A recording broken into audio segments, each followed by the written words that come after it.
कि हर वली ने दीन पढ़े है।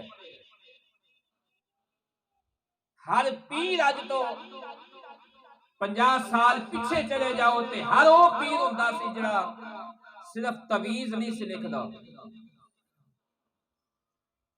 बल्कि तदरीस की मसनद पे बैठ के दीन पढ़ांदा सी। और अपने उन्होंने कुछ वक्त जिहड़े ने मुकर्रर कीते सन, जिहड़े फारिग वक्त दे अंदर घंटा 2 घंटे लोगों को देंदे सन ताकि आने वाले लोगों के नाल भी उन्हां दी भी खैर खाई हो सके। 24 घंटे बह के ते सिर्फ वो तवीज नहीं सी लिखदे। इस पीरी दे पेशे नूं अज कुछ 2 नंबर पीरां ने बदनाम कीता कि जिन्हां ने सिर्फ कुर्सी ते बह के सवेरे टाइम रखे 8 बजे बह गए ने, शाम तक बस तवीज लिखे जा रहे हैं, दम किए जा रहे हैं। और उन्होंने लोगों नूं ज़हन यही था कि शायद पीरां दा काम ही ऐसे पीर दा कोई तसव्वुर नहीं हैगा दीन दे अंदर। हर दीन ने उस पीर नूं पीर किया है जिहड़ा दीनदार भी होवे, दीन दा इल्म रखन वाला भी होवे।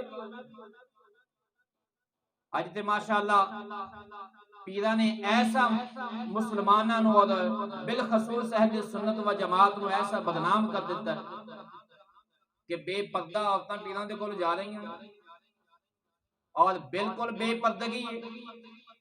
और पीर बरहना जिस्म औरत नूं छू रहे हैं। जिन्ना पीरां दे असीं गुलाम आए, उन्हां पीरां ने कभी औरत नूं अपने करीब भी नहीं आउण दित्ता। औरत गई है बापर्दा के पीछे बैठाया, बल्कि पर्दे च बैठाया। आज उन्हां दे मिज़ारां ते भी औरतां जांदियां ने, लेकिन मिज़ार ते जावन दी औरत नूं इजाजत नहीं। औरतां अज भी पीछे रहिंदियां।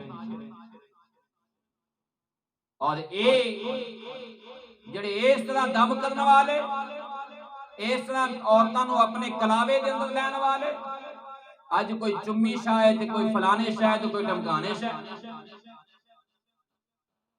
सानू भी सोचना चाहिए, होश दे नाखन लेने चाहिए।